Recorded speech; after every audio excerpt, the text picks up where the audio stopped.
صل على محمد وآل محمد.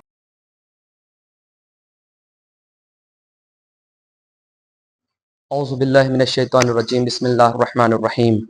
الحمد للہ رب العالمین والصلاة والسلام. اما بعد فقد قال اللہ سبحانہ الکریم وقولہ الحق واصدق الصادقین. بسم اللہ الرحمن الرحیم. حقا علی المحسنین. خداوند عالم کا ارشاد گرامی ہے کہ اسی طریقے سے ہم نیک کام کرنے والوں کو ان کا احسان اور ان کا حق ادا کرنے والوں کو بدلہ دیا کرتے ہیں. ناظرین محترم، السلام علیکم ورحمۃ اللہ وبرکاتہ. اس سے پہلے حقوق امام سجاد علیہ السلام جو ایک دوسرے کے حق بیان کیے تھے ہم نے آپ کے سامنے پیش کیا، بیان کیا، اور الحمدللہ یقین ہے کہ آپ نے اس پر عمل بھی کیا ہوگا. جو امام نے حقوق ایک دوسرے کا بیان کیا، کون سا حق کس کا کیا ہے، اس طریقے سے پھر ہم نے کئی حق بیان کیے، اور آج انشاءاللہ تعالی بیان کریں گے حق مؤذن، یعنی اذان دینے والے کا حق کیا ہے. امام فرماتے ہیں وَأَمَّا حَقُّ الْمُؤَذِّنِ فَأَن تَعْلَمَ أَنَّهُ مُذَكِّرُكَ بِرَبِّكَ وَدَاعِيكَ إِلَى حَظِّكَ وَأَفْضَلُ آوَانِكَ عَلَى قَضَاءِ الْفَرِيضَةِ. امام علیہ السلام مؤذن کے حق کے سلسلے میں بیان کرتے ہیں کہ مؤذن کا حق تمہیں معلوم ہونا چاہیے کہ وہ تمہیں تمہارے پروردگار کی طرف یاد دلاتا ہے اور بلاتا ہے. یعنی مؤذن جب گلدستہ اذان پر اذان دینے کے لیے کھڑا ہوتا ہے اور کہتا ہے اللہ اکبر، تو یقیناً وہ ہمیں ہمارے پروردگار عالم اور ہمارے خدا کی طرف آواز دے رہا ہوتا ہے، ہمیں یاد دلاتا ہے کہ تمہیں نماز کا وقت ہو گیا ہے اور خدا تم کو چاہتا ہے کہ تم اس کی بارگاہ میں آؤ اور اس سے گفتگو کرو اور اس سے کلام کرو. پھر اس کے بعد امام فرماتے ہیں کہ اور تمہیں تمہارے حصے کی طرف بلانے والا ہے، اور جو فریضہ خدا نے تم پر واجب کیا ہے اس میں وہ تمہارا بہترین مددگار ہے. خداوند عالم نے جو ہم پر فریضہ عائد کیا ہے، جو ہم پر نماز کو واجب کیا قرار دیا ہے، اس میں کیا ہے؟ اس میں وہ ہمارا بہترین مددگار ہے. وہ ہم کو بتا دے رہا ہے کہ ہم صبح کے وقت سو رہے ہیں، آواز دے کر مؤذن بتا رہا ہے کہ خداوند عالم نے اس وقت تمہیں یاد کیا، اور تم کو خداوند عالم آواز دے رہا ہے، بلا رہا ہے کہ آؤ میری بارگاہ میں اور آ کر اپنے فریضے کی ادائیگی کرو. لیکن ہم کیا کرتے ہیں؟ ہم اس وقت سوتے رہتے ہیں. ایک بات بتا دیں عزیزوں، میرے دوستوں، میرے ناظرین محترم، آج ہمارے جوان سے جب یہ کہا جاتا ہے کہ اذان دے دو تو ہمارا جوان پیچھے ہٹتا ہے، اور کبھی یہ کہتا ہوا نظر آتا ہے شرم آ رہی ہے، کبھی یہ کہتا ہوا نظر آتا ہے کہ انشاءاللہ کل دیں گے، یاد نہیں ہے دیکھ کے. اگر ہم اپنے عمر کے لحاظ سے دیکھیں تو سب سے پہلے جو ہمیں آواز سنائی جاتی ہے وہ اذان اور اقامت کی ہے، اور اسی اذان اور اقامت کی آواز کو سنانے کے بعد، کیونکہ حدیث ہے کہ جب بچہ پیدا ہو تو سب سے پہلے اس کے داہنے کان میں اذان دیا جائے اور بائیں کان میں اقامت، یعنی رائٹ والے کان میں اذان اور لیفٹ والے کان میں اقامت کہی جائے. لیکن آج ہمارا جوان کیا ہے؟ اذان سے کترا رہا ہے، دینے سے شرمندگی محسوس کر رہا ہے. ایسا کیوں ہے؟ کہ پھر ہمارے فرش ازاں کا فائدہ کیا ہے؟ پھر معصومین کی تبلیغ کا فائدہ کیا ہے؟ پھر معصوم ائمہ طاہرین علیہ الصلوۃ والسلام کی احادیث کا فائدہ کیا ہے؟ یا مثلاً یہ مسجدوں کا فائدہ کیا ہے؟ عزیزوں، کبھی ایسا نہیں کرنا چاہیے. شرم اور لحاظ نیک کام میں کس بات کی شرم؟ جبکہ اللہ ہم کو چاہتا ہے، ہمارا خداوند عالم ہم کو چاہتا ہے، امام چاہتے ہیں کہ واقعاً یہ انسان آئے اور آنے کے بعد اذان کہے. اس کے بعد امام کیا فرماتے ہیں؟ تمہیں اس کی قدر اس طرح کرنی چاہیے جس طرح تم اپنے محسن کی قدر کرتے ہو. یعنی ہمیں مؤذن کی قدر و منزلت کو پہچاننا چاہیے اور اس کی ویسے ہی قدر کرنا چاہیے، اس کی ویسے ہی عزت کرنی چاہیے جیسے ہم اپنے محسن کی، جو ہمارے اوپر نیک کام کرتا ہے، جو ہمارے اوپر احسان کرتا ہے، اس کی ہم عزت کرتے ہیں، قدر کرتے ہیں. ویسے ہی سیم ہمیں مؤذن کی قدر کرنا چاہیے کہ وہ ہمارے اوپر احسان کر رہا ہے، وہ ہم کو وقت اذان بتا رہا ہے، خدا کا یعنی وقت نماز بتا رہا ہے کہ ظہر صبح کا وقت ہو گیا، ظہر کا وقت ہو گیا، عصر کا وقت ہو گیا، مغرب کا وقت ہو گیا، عشاء کا وقت ہو گیا. اگر تم اپنے گھر میں اس سے بدگمان ہو تو اس کام میں بدگمانی نہ کرو. عزیزو، اگر تم مؤذن سے بدگمان ہو گئے ہو تو اس سے بدگمانی نہ کرو، اس کے لیے کیا کرو؟ بلکہ اس کو اذان اور اقامت کے ذریعے سے اس کو اپنے گھر میں نیک طریقے سے یاد کرو، جو کہ وہ خدا کے لیے کر رہا ہے. اگر وہ اذان دے رہا ہے، خدا کے لیے دے رہا ہے مؤذن اذان، خدا کی خاطر تم کو آواز دے رہا ہے، تم کو بلا رہا ہے اپنی طرف، اور یہ بات تم اچھی طرح جانتے ہو کہ یہ خدا کی طرف سے تمہارے لیے ایک نعمت ہے۔ یعنی امام فرماتے ہیں کہ مؤذن کیا ہے؟ مؤذن بھی ایک نعمت ہے، اور عزیزوں نعمت کا شکریہ ادا کرنا چاہیے، نعمت کا اچھا سلوک، اللہ کی نعمت کے ساتھ اچھا سلوک کرنا چاہیے، اچھا برتاؤ کرنا چاہیے۔ جو اذان دے رہا ہے واقعاً اس کی بہت فضیلت ہے۔ ایک روایت میں ہے کہ فرشتے زمین والوں کی کوئی آواز کو نہیں سنتے سوائے مؤذن کے اذان کی۔ مؤذن کے اذان کے علاوہ فرشتے کوئی آواز کو اہل آسمان والے نہیں سنتے ہیں، لہذا ہمیں اپنی آواز کو اگر فرشتوں کے درمیان سنانا ہے تو اذان کہنا چاہیے ہمیں، اور ہر حال میں اس پر خدا کا شکر ادا کرو۔ خدا کی طاقت کے علاوہ کوئی طاقت نہیں، جو نعمت ہے، جو مؤذن اذان دے کر بیان کر رہا ہے، بلا رہا ہے تم کو، وقت بتا رہا ہے، اس کا شکریہ ادا کرو، اس کا شکر کرو کہ تم کو خداوند عالم کی بارگاہ میں تمہیں متوجہ کر دیا اس نے کہ صبح کا وقت آ گیا ہے، ظہر کا وقت آ گیا ہے، مغربین کا وقت آ گیا ہے۔ لہذا عزیزوں اس سے بدگمانی نہ کریں، اس کا شکریہ ادا کریں، اس نعمت کا شکریہ ادا کریں، اور یقیناً وہ تمہیں خدا کی بارگاہ کی طرف لے کر جانے والا ہے۔ لہذا میرے عزیزوں، میرے دوستوں، جب بھی اذان کا موقع لگے اور یعنی یہ ہوا کہ دینا پڑ جائے گا اذان، فوراً دینا پڑ جائے گا، کیا ہمیں چاہیے کہ ہم اذان دینے کے لیے آمادہ رہیں اور مسجد میں پہلے جائیں، اذان کہیں، اور صف اول میں، کیونکہ اس کی فضیلت ہے، کوئی معمولی وہ نہیں ہے۔ رسول اسلام نے ارشاد فرمایا ہے کہ اگر لوگوں کو معلوم چل جائے کہ صف اول، جماعت کی صف اول میں اور مؤذن یعنی اذان دینے میں کیا فضیلت ہے، کیا مرتبہ ہے، اگر لوگوں کو معلوم چل جائے تو لوگ سب بنا کر کھڑے رہیں گے، اور بنا قرآن کے یعنی بنا قرآن دازی کے لوگوں کو موقع نہ ملے گا۔ یعنی آپ سوچیں کہ اگر معلوم چل جائے تو ایک دوسرے سے کیسے سبقت حاصل کریں گے۔ لہٰذا ہمیں کیا ہے، ہمیں ان سب فضیلتوں کو درک کرنا چاہیے، ہمیں ان فضیلتوں کو شمار کرنا چاہیے، ان کو انجام دینا چاہیے۔ ایسا نہیں کہ نہیں ارے چلو جانے دو، فلاں دے رہے ہیں دینے دو، نہیں فلاں دینے دو نہیں، ہمیں اور آپ کو چاہیے کہ ہم اذان دیں، اقامت کہیں، اذان کہیں، اور ضروری ہے۔ میرے استاد کہتے تھے اگر گھر میں پریشانی ہے، بلا ہے، مشکلات ہے، کوئی بھی پریشانی ہے تو انسان کو چاہیے کہ وہ اپنے گھر میں اذان کہے۔ عارف تھے، وہ عارف ہیں ماشاءاللہ، بہت پڑھے لکھے ہیں، آیت اللہ گریڈ کے ہیں۔ انہوں نے کہا کہ اذان دینا چاہیے۔ ہم کیا ہے، ہم اپنے گھر میں اذان ہی نہیں دیتے۔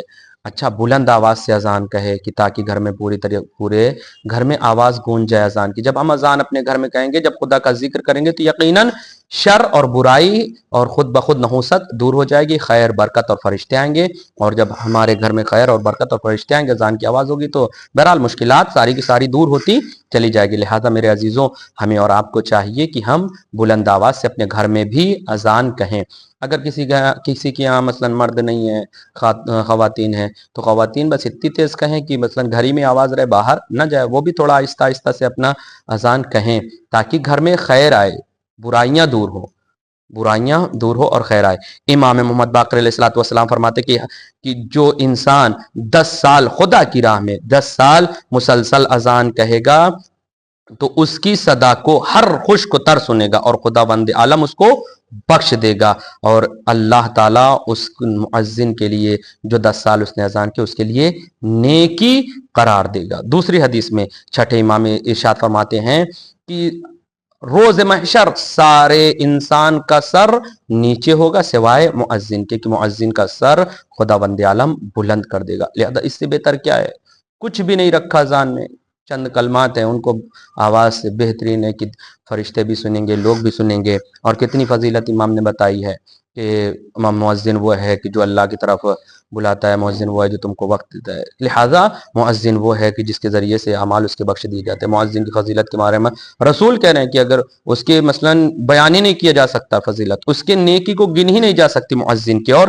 جو اول صف میں کھڑا ہو رہا ہے، لہذا ہمیں اور آپ کو چاہیے کیا کریں، پہلے صف میں کھڑے ہو، اذان کہیں۔ اوالی اللیالی کتاب ہے جو صاحب کتاب نے جناب بلال سے روایت کی ہے کہ جناب بلال کہتے ہیں میں نے رسول اسلام سے سنا ہے کہ رسول اسلام نے فرمایا ہے کہ جو بھی اللہ کی راہ میں ایک نماز کے لیے اذان کہے، ایک نماز کے لیے چاہے کہ 10 سال ایک نماز کے لیے اذان کہے تو اللہ اس کے پچھلے گناہ کو معاف کر دیتا ہے اور آئندہ اللہ اس کو گناہ سے بچاتا ہے، محفوظ رکھتا ہے، اور پروردگار عالم روز محشر اس کو شہداء کا ثواب عطا کرتا ہے۔ ہمیں اور آپ کو چاہیے کہ ہم ان سب ثواب کو رائگاں نہ ہونے دیں۔ یہ زمانہ یعنی حیات یہ دنیا یہ وقت اعمال ہے، وقت اعمال ہے، اور آج اعمال ہے تو حساب نہیں، کل حساب ہوگا تو عمل نہیں ہوگا۔ لہذا بہتر وہ ہے کہ ہمارے میں عقل مند ہم میں سے وہ ہے کہ جو جتنا نیک اعمال انجام دے دے اس کے لیے اتنا ہی بہتر ہے۔ لہذا ہم اور آپ زیادہ سے زیادہ کوشش کریں کہ نیک اعمال انجام دے جتنا ہو سکے۔ اذان ایسی چیز ہے کہ ضروری نہیں ہے کہ مردی کہنا، مستحب ہے کہ انسان جو ہے نماز پڑھنے سے پہلے مستحب ہے کہ اذان اور اقامت کہے، وہ بھی ثواب، پلس جو ہے راہ خدا میں دینے کا وہ بھی ثواب، اور اللہ اس کو ثواب دے گا۔ کیا کیا ثواب ہے آپ نے بیان کیا انشاءاللہ تعالی۔ اللہ تعالیٰ پروردگار عالم ہم سب کو یہ نیک عمل انجام دینے کی توفیق عنایت فرمائے۔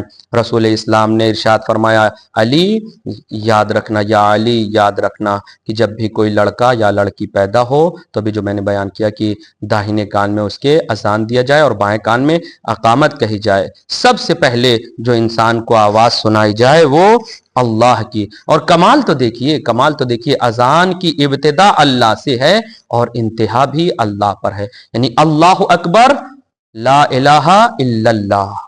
آپ سوچیں اور فکر کریں کہ اللہ اپنی بارگاہ میں، اور اس کے بعد فکرے ہیں حیا علی الفلاح، یعنی فلاح کی طرف، بہبودی کی طرف، کامیابی کی طرف بڑھو۔ کامیابی کس میں؟ حیا علی الصلاح، کامیابی نماز میں ہے، کامیابی نماز میں ہے۔ عمل خیر کی طرف آگے بڑھو، یعنی نماز عمل خیر ہے، نماز کامیاب انسان کو کامیابی کی طرف لے کر جاتی ہے۔ یہ مؤذن ہمیں کامیابی کی طرف بلاتا ہے، فلاح کی طرف بلاتا ہے، عمل خیر کی طرف بلاتا ہے۔ پھر رسول اسلام ارشاد فرماتے ہیں کہ جو بھی 12 سال اذان کہے اللہ اس کے اوپر جنت واجب کر دیتا ہے۔ جو بھی 12 سال راہ خدا میں مسلسل اذان کہے اللہ اس کے اوپر جنت واجب کر دیتا ہے، اور ہر اذان کے بدلے اس کو 60 نیکی دیتا ہے، اور ہر اقامت کے بدلے اس کو 30 نیکی دیتا ہے۔ یعنی جو بھی انسان 12 سال مسلسل اذان دے تو خداوند عالم اس کے اوپر جنت واجب کر دیتا ہے، اور اس کے ساتھ ساتھ ہر اذان کے بدلے اس کو 60 نیکی دیتا ہے، اور ہر اقامت کے بدلے اس کو 30 نیکی دیتا ہے۔ لہذا ہمیں اور آپ کو چاہیے کہ ہم اذان اور اقامت کوشش کریں کہ اپنے گھر میں کہیں، ہر نماز سے پہلے کوشش کریں کہ کہیں۔ بہرحال اگر مجبوری ہے کہ انسان کی تو الگ چیز ہے، لیکن ہاں یہ کہ ہم اور آپ مسلسل بنا اذان اور اقامت کے نماز نہ پڑھیں تو زیادہ بہتر ہے کہ نماز پڑھیں تو اذان اور اقامت کے لیے مشکل سے مشکل 3 سے 4 منٹ سے زیادہ ہمارے خیال سے اذان اور اقامت میں نہیں لگتا ہے۔ پھر رسول اسلام ارشاد فرما رہے ہیں کہ جو خالص نیت کے ساتھ، صدق نیت کے ساتھ، سچے دل کے ساتھ 1 سال تک اذان کہے گا، روز قیامت پروردگار عالم اس کے جنت کا خود نگہبان ہوگا۔ اس کے جنت یعنی اللہ تعالیٰ خود بخود اس کو جنت کی شفاعت کرے گا۔ 1 سال تک صدق کے دل کے ساتھ اذان کہے، ہر انسان کہہ سکتا ہے۔ میرے عزیزوں، میرے دوستوں، میرے جوانوں، ہر انسان کہہ سکتا ہے۔ میرے ناظرین محترم، خواتین، حضرات، سب کہہ سکتے ہیں۔ لہذا 1 سال تک اذان اور اقامت اگر ہم صدق کے دل کے ساتھ کہہ دیں گے تو خداوند عالم ہمارے جنت کا خود نگہبان ہوگا، اور وہ ہماری شفاعت خود فرمائے گا۔ رسول خدا پھر ارشاد فرماتے ہیں کہ مؤذن جس وقت اذان کہتا ہے وہ گواہی دیتا ہے کس چیز کی؟ اللہ کے وحدانیت کی، اللہ کے وحدانیت کی، اور اس کی زبان کو ہر خشک اور تر سنتے ہیں اور اس کی گواہی دیتے ہیں۔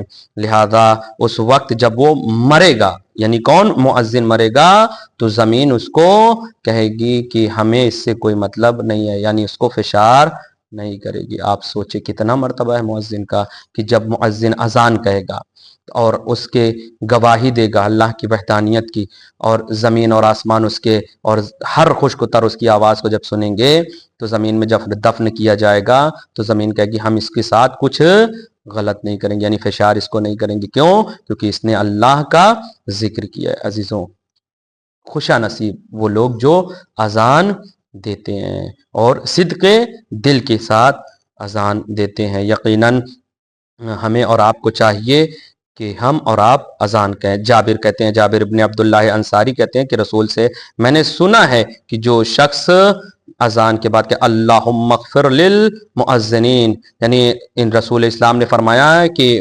انہوں نے جابر نے فرمایا کہ رسول کو میں نے کہتے سنا ہوئے اللہم اغفر للمؤذنین، کہ خدایا مؤذن اذان کہنے والوں کے لیے ان کے گناہوں کو بخش دے. رسول جب دعا کر دیں تو یقیناً پھر وہ دعا کامیاب ہے، پھر دعا قابل قبول ہے. لہذا ہمیں اور آپ کو کیا ہے، ہمیں اور آپ کو چاہیے کہ رسول نے جب کہہ دیا تو یقیناً ہم معاف کر دیے جائیں گے. لہذا ہم اور آپ میرے ناظرین محترم، بالخصوص جوان خواتین ہوں، حضرات ہوں، کوئی بھی ہو، ہمیں جوانوں، میرے دوستوں، میرے عزیزوں، اذان کہنا شروع کریں، اذان دیں. اذان جب ہم کہیں گے تو یقیناً ہم مؤذن جب ہو جائیں گے تو اللہ ہماری شفاعت کرے گا، معصومین ہماری جو ہے نگرانی کریں گے، اور خود فشار نہیں ہوگا. یہ ساری چیزیں جب اتنی فضیلت کی حامل ہے تو لہذا ہمیں اور آپ کو بنا اذان اور اقامت کے نماز کو تو نہیں پڑھنا چاہیے. لہذا دعا کرے خدا کی بارگاہ میں، خدایا ہم سب کو توفیق دے کہ ہم تیری بارگاہ میں صدق دل کے ساتھ کم سے کم اذان اور اقامت کہیں. والسلام علیکم ورحمۃ اللہ وبرکاتہ.